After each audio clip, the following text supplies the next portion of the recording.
Hey everybody, I'm trying to do my second live stream here for the Fast Core system. This time I'm going to be taking a look at combat.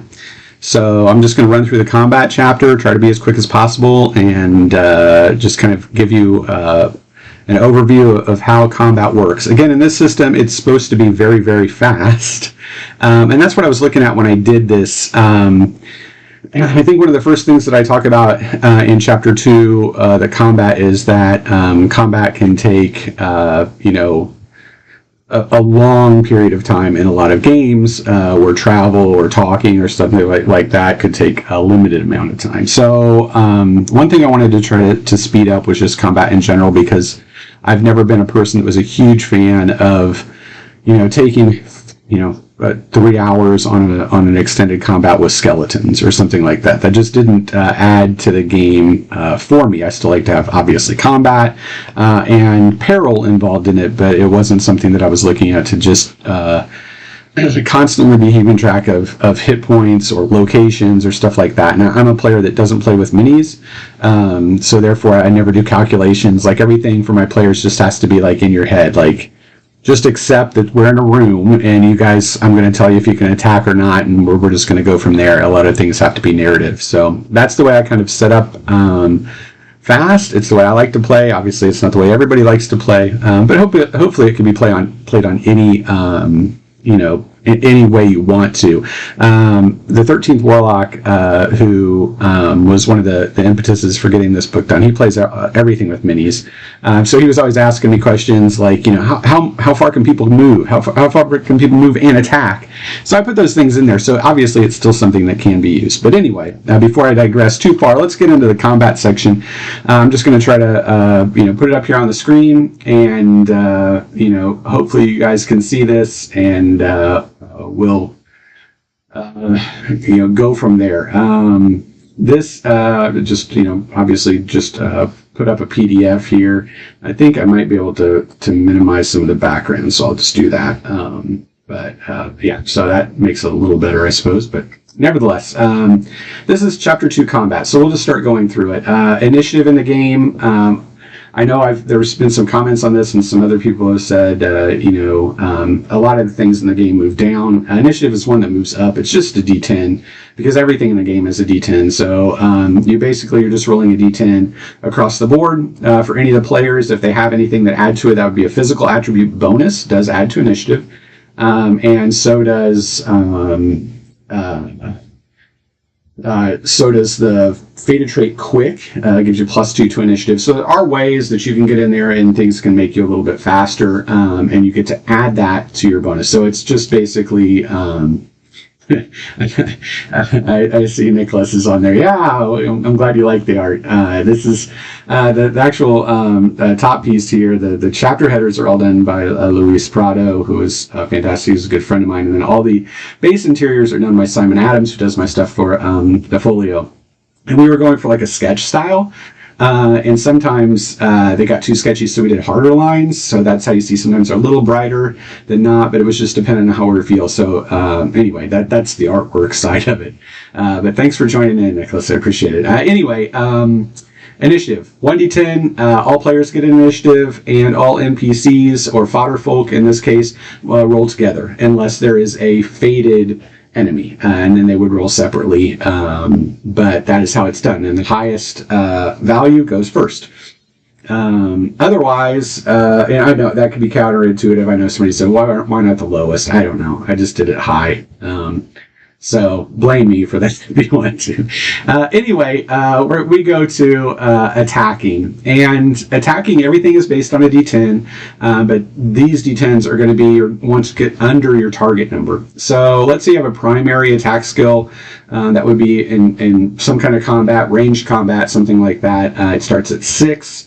That means if you roll and the character has, or your enemy has no defensive threshold, which base fodder folk do not, then you would just need a 6 or less on a D10. So you roll a D10. If you get a 4, you hit. If you roll an 8, you missed. If you do roll 1 during attacking, that is a critical. but you still have to confirm it with another roll of a 1 through 3 on a d10. That gets into a little later in the chapter. That's the basics of attack.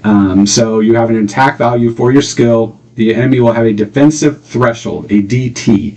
That will subtract from that skill, and that's where you go from there. So if an enemy has a DT of 2, you had an attack of 7, you have a 5 or less chance to hit.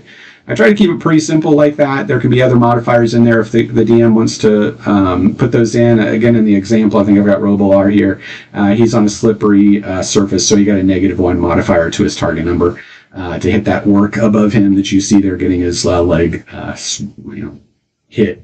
But nonetheless, that's the base mechanics of how you attack in the game. The max you can have on a defensive threshold in the game is 4, which means that no matter what you're wearing or anything like that, obviously this, you could add something up to more than that, but it always caps at 4, so you're never going to get better than 4. And then I put in a little list here. This just tells you kind of how you apply things, and this is where the game can get a little, you can get a little bit more action involved into it in your dice. So the attacker applies their max to hit, which would be their skill modifier, whatever that is, let's say 8. And then the defender puts in their defensive threshold, if applicable. So if they have a 3 and you had an 8, you would now have a 5 to hit. Then you would apply any negative modifiers. If you're on slick surface, -1, that takes it down to a 4. Then you apply a magical bonus. This is where it gets interesting. The magical bonus for a weapon will cancel out negative penalties. So if Robolar had a +1 axe, that axe would be taken into effect then. Now, one of the things that you can do in the game, if you have 8 in the skill and you have a +1 axe, you can just take it as a 9. The skill is a 9, which is where skills cap for primaries. But if for some reason you already have a 9 skill, it will never go to a 10, even if you have a weapon that takes it above that. But that's where that weapon really takes advantage, is when you do an applied modifier versus a negative. That means if somebody has something that would give you a negative to your attack, that weapon would try to cancel that out after the target number. So that's where you get a little bit of play in it, and then you have your target number to hit. So that's where you get a little bit of anything, but that's how it's applied, 1, 2, 3, 4, 5 down. So you know exactly, if you're dealing with those kind of modifiers, where they go in during this. Again, defensive threshold, this is what, basically, it's your armor, it's your ability to, it's harder to hit you. So that's where that's taken into effect. Again, it maxes out at 4. Certainly magic or something like that could modify it on the to hit rolls under negatives. So that's possible to take it kind of above 4, but just the base of a target DT always caps at 4. Everyone that's fated in the game starts with 1, and then they add in their physical modifier and their, if they have one, and then their armor. So there you have it. That's how you get DT, and again, maxes out at 4. Movement. This is something that Warlock really wanted in the game. So movement is just your physical attribute times 5. Remember, physical attribute is, it can be your speed. It doesn't mean you're a hulking brute. If you have a 10, it can mean you're a very lithe, fast warrior or whatever, to have a 10. So anyway, that modifies it out. It doesn't make perfect sense when you're looking at it, because somebody could be very weak and therefore only have a 3 and then only move at 15 feet per round and only be able to attack at 7 feet. And somebody would say, well, that's stupid, they can't move that far. Well, you got to have a mechanic. That's the mechanic for it. So that is, I think it works for the most part. Again, nothing in a role-playing game is perfect, but that's where we put it on movement and how to attack. And again, you attack at half the value of your overall movement. So if you move at 35, you attack at 17.5. You can still move and attack at that radius, I should say. Or you could move up to 35 feet, but not get an attack that round. In combat, everybody in the game gets 1 attack. That's it. Nobody ever gets multiple attacks. You can get something called an area attack, area effect, which like a rope or an otiug or something like that, or a breath weapon, could have a area of effect, or an automatic weapon firing into an area. Then you could hit more than one person in that, or a target in that, but you never get multiple attacks just for the character. This is one of the things that's most important in the game. This is a rule I really like. I was very happy when I came up with it. It's called push. The way that damage works in the game is it's based on either light damage for 1d10, or medium damage for 2d10, or 3d10 for heavy damage. But one of the things that you find, I'm glad you like one attack, Nicholas. It speeds up the game. You don't have to sit around and wait for a warrior who has 4 attacks while the thief has 1, things like that. So it rolls through the combat even faster. But one of the things that, again, I'm talking about here is push.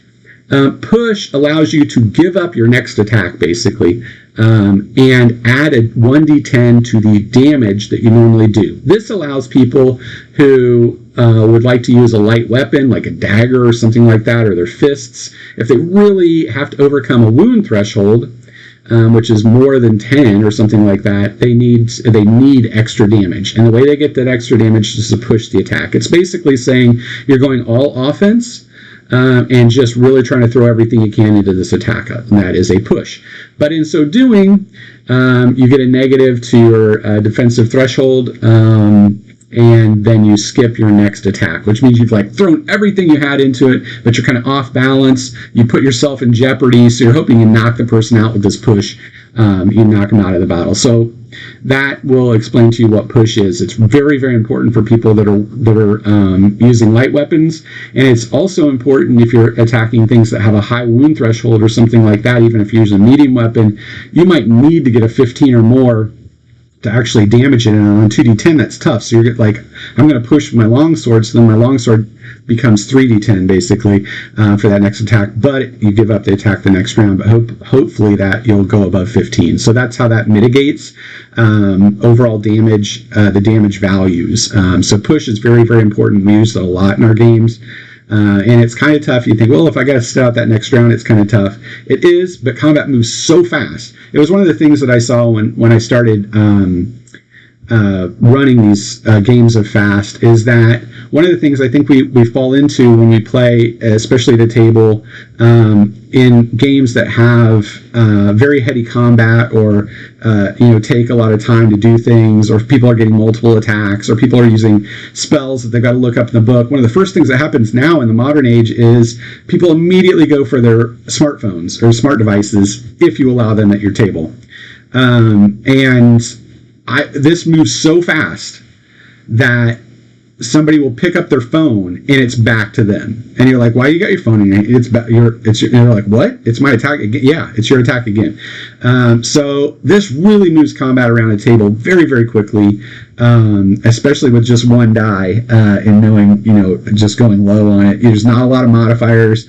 I know one of the things that I looked at when I played, 3E and Pathfinder and stuff like that, we had a whiteboard that we would have to put up at the table, and it would just have a running total of what modifiers were at any particular time, because people were throwing so many buffs and spells and bonuses and all kinds of stuff, and I would be trying to work as a DM, and they'd be like, "Okay, what'd you get to hit?" And the person would be like, 13, and I'd start to go at 13, and they'd be like, "No, 14. Okay, no, 15. No, 16. Legit, people would be finding those extra modifiers if we weren't running something like that. That's not something you're going to find in fast.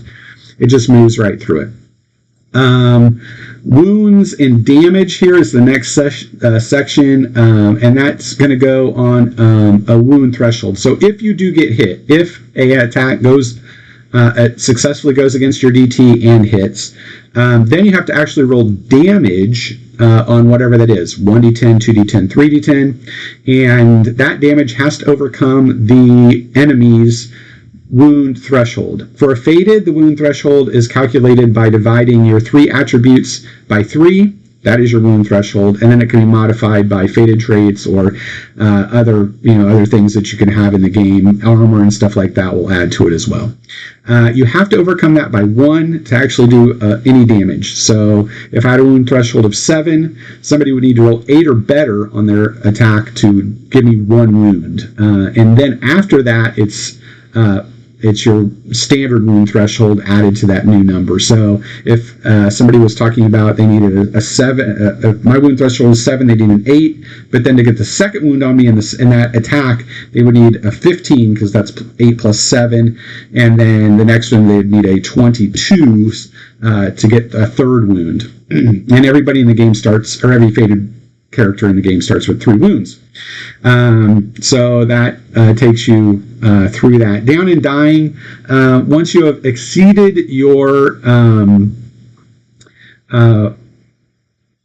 wounds by a full wound. So let's say I have 3 wounds. When I hit that 4th wound, I am down. If I hit a 5th wound, I'm dead. But as long as I'm between the 4th and 5th wound on however many points I have in my resilience, I think it's resilient. Yeah, it's resilience on that. You can sustain like bleeding out for that amount of damage.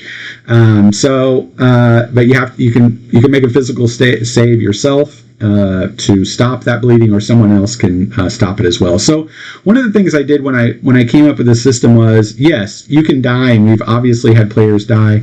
But I also wanted to give a little bit of leeway because there's nothing that sucks worse than losing characters, in my opinion, especially if you put in a lot of work with them. So there are ways to get around it. It's not a death save like, let's say, 5th edition, where you get three rolls on it. But nevertheless, you can be like bleeding out. So there is a way to mitigate that. And then later in this, you'll have your fated points, which are kind of a way to get around death as well. So that is down and dying. Here you can see poor Ian Fled has been, just cracked right there pretty bad.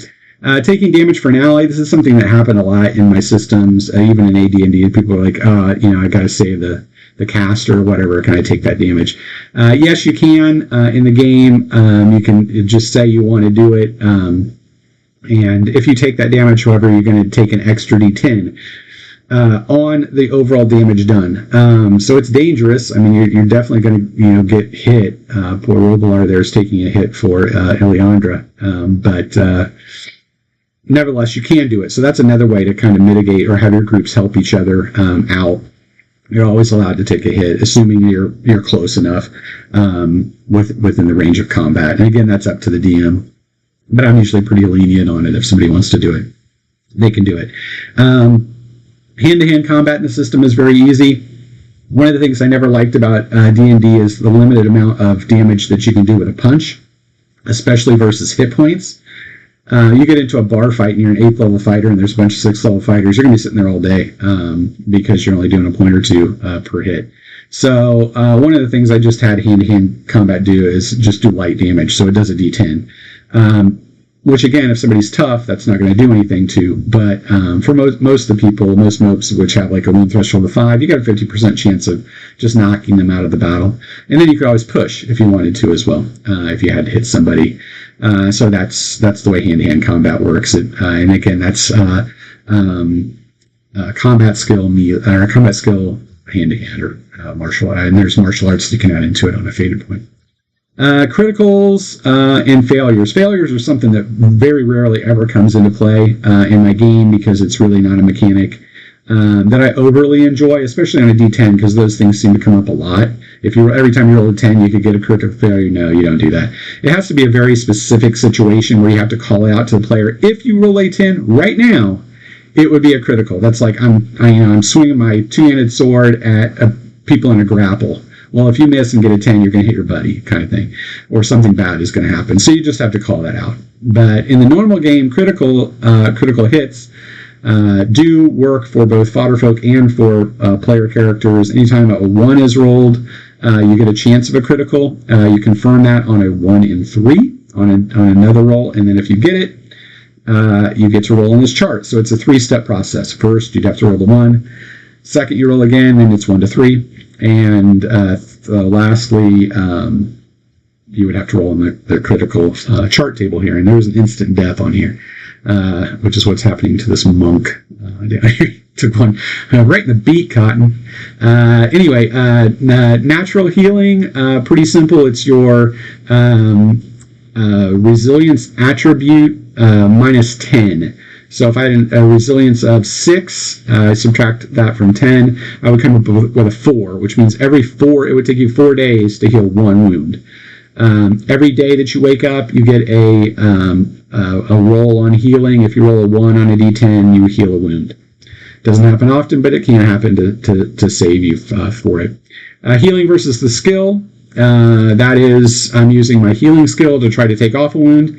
You can do this, but it can only take off 1 wound. So if you're at 3 wounds, if you took 3 wounds, I can take 1 of them off, but I can't take more than that because healing is basically doing triage. You can get a little bit back, but 2 and 3 wounds and more, those have to be healed up either with magic or resting up or a larger facility. Burst fire is pretty easy. In the game, it takes up a quarter of your clip, and you do an extra 2 points of damage. That's one of the things I found working with a lot of games, especially modern games, is that when you keep track of ammo, you're like sitting there, taking off. If I got a clip with 30 shots and it's like 29, 28, and then it just becomes stupid because you're not really going to keep track of it. And then burst fire is like 5 rounds. Okay, well, it's still I got a ton of shots in this clip. I never liked that. I wanted it, especially when you look at people that are carrying clips all over the place on them. You never really get to use them. So in this system, I just made it very, very simple. I don't care what you're using. Burst fire will go, it'll take a quarter of your clip. It does +2 damage. So you could do 4 bursts in a clip, and then you've got to reload it. Automatic fire, that is an area effect. So it's 10 feet for a light weapon, 20 feet for a heavy or medium weapon, and 30 feet for a heavy weapon. If you're saturating an area with fire, you have to attack everybody in there. So it's a D10 versus all targets. So if there are 5 targets, you roll 5d10, and then any of those that are successes, let's say you needed a 4 or less, any of those that are 1 through 4, you hit one of those targets, the other people are missed in that area of effect, and then you do normal damage to each person in there. Every time you do that, it takes half a clip. And I do have a rule in there for if you're using belt fed, something like that, it's a third of the clip. And people were like, well, belts can just go forever. Yes, but the gun can melt, and you have to switch your barrel, or you have to wait for your barrel to cool, that kind of stuff. So just take it as a third. Otherwise, if you're using like an M16 or something with standard clip, on automatic fire, it uses half your clip, and you saturate your area, and that'll take care of that. And you switch clips quickly. I'm currently running a Black Lagoon campaign. I'm running, actually Mark's running it, but I'm in it, but I have somebody that uses a steer AUG, and I'm just burning clips left and right. Anyway, so that's something to keep in mind. Then I've got attacks from multiple explosives. This is something if you're using, in my mind, it was doing Robotech, where you just like saturating an area with mini missiles and stuff, something like that, and that gives you a very base rate on +2 extra per missile versus light damage, whatever the kind of damage is, and then you can mount those and so forth on vehicles. Attacking from behind or invisible, this is basically a sneak attack. Anytime you do something like that, you basically get the jump on somebody, and you hit. You have to successfully hit. But if you do, that is an auto-critical. So you roll on the critical chart. You don't have to confirm it. You just go up there and roll, and so it's deadly. You do not want to have somebody stab you like that or shoot you like that as a sniper. So dual damage, it just halves the weapon's damage unless it's specifically designed for subdual, like a sap or something like that, but otherwise you're using the butt of a gun or something that's you're not supposed to use to subdual. A flat of a blade, you don't do as much damage, so it's half. Gang up bonus is interesting, and it makes a lot of sense in this system. That is every person that attacks you above 2, so 2 people are fine, but the third person, if there are 3, all 3 of those people will get a +1 to attack you. And then that bonus continues to go up. So, and by plus, it's actually to your skill. And so that will, take you up very, very quickly and allow. But it doesn't matter a lot for player characters, but it matters a lot for monsters. If you get a bunch of goblins on you, they probably, if they're trying to hit and they've got a skill of 4 or 5, and you're all sitting around 2 and 3. wound threshold, or sorry, defensive thresholds, they're probably not going to hit. But if 5 little buggers get on one person, even if their defensive threshold is 4, all of a sudden they're at +3 to hit, so they negate a lot of your defensive threshold. They're just finding ways through your defense to stab you or do whatever. And then we've got contested rolls here. This is where we're going up instead of down. And this comes into play a lot. This would happen in the situation here that we're talking about is using a criminal skill for gambling. And this is where you're trying to be above everyone else in the contested roll. It's the same with grapple. You're trying to get above, so you use your grapple check. It's one of the things that have come into as well. So on grapple, it's kind of interesting. I don't make people hit with a melee attack on a grapple, because I say they're just kind of grab a hold of you. The thing that they're trying to do is grab you, and you're trying to stop them from grabbing you. So in that aspect, it just goes directly to an opposed check. They don't have to hit with melee. It's not like they're trying to hit you in the face with their fist and you're dodging it. They're just coming at you, grabbing. So in that standpoint, they don't have to hit with the melee on a grapple, just so you know. But otherwise, contested rolls are going high. And the higher level you are, the better. On a contested roll, because you get to add your level in as well as the skill level involved, and then you get to roll a d10. So that's the d10 is the variance. So no matter what, somebody usually has a chance, unless you're just off the chart with it against them. They have nothing. But that's how a contested roll. So if you roll high, you roll an 8, and you have the add to it is another 8. You get a 16. The other person rolls, they only get a 12. You get high. Therefore, you successfully win the contested roll. Vehicles and mounts in combat. This is an interesting system that I kind of came up with, where you go, it allows you to take a position in combat where you cannot be attacked, but you can do whatever you want. That would be the alpha. This is an opposed roll between your ability to ride or drive or fly, and you're opposed everybody else that's in the chase with you. If you become the alpha, you can do anything you want to in the combat or attack anything you want to in the combat. The beta can do anything they want to in the combat except for affect the alpha in any way, and so on and so forth. And then you just go down the list, and then if somebody gets completely muffs the roll, they get a failed maneuver on the failed maneuver table. And it also shows you there the options for what you can do. And if you're trying to escape, you need a couple alpha positions that roll a row, and then you just lose the pursuit. But that way it limits. So if you get that alpha position, you are in really good shape to do whatever you want to do, and you can't be attacked by anybody else. So that's great. And that's we've had a lot of fun with that one too. The vehicle statistics, light, medium, heavy, just the same as anything else in this game. You'll notice that I've based everything around light, medium, and heavy. So it gives you the statistics and stuff for what a light, medium, and heavy vehicle has if you're trying to attack it. There's an armor pack and a speed pack that will affect that as well. And then we go into X level vehicles. And this is the same thing that happens with X level weapons. That would be something that is just bigger than something standard you see, like an RPG would be an X level weapon, and it's going to do more damage to standard targets, and that denotes like auto criticals and stuff like that. So that's something to keep in your thought process. But an X level vehicle is like a tank.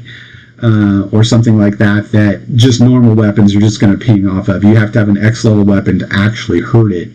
Otherwise, it's just rolling through the area, firing out most likely X level damage, which is dangerous. So, but that is X level vehicles, and that is X level weapons. So that's something to keep in mind. So it can go above and beyond, but you do not want to get hit with an X level an attack. So just that's in there as well. But that's basic X level weaponry, and then you can see here there's just another table on it concerning X as well. And then you're going to get into the next one, which is Magic, which I'll do here soon. I know I've had some people requesting Magic, even though it should be fairly easy. There are always wrinkles that you probably want to hear from the developer on, but nevertheless, that is combat. Again, it is on a D10. You're looking for lows on that below whatever your target number is, the TTN. And hopefully that explains combat. Again, we had one person join today, and no questions, but some good comments. I appreciate that, Nicholas. But otherwise, if you have any comments or any other questions, feel free to hit me up in the YouTube under comments, and I'll just crack away in there and give you a reply as soon as I can. I'll also put in the description, I'll put a link to the PDF, which is on my website as well. The physical copies aren't printed yet, so we can't get those, but the PDF is available, so it'll be down there below. Otherwise, I think that's it for today on Combat for Fast, and as always, great gaming.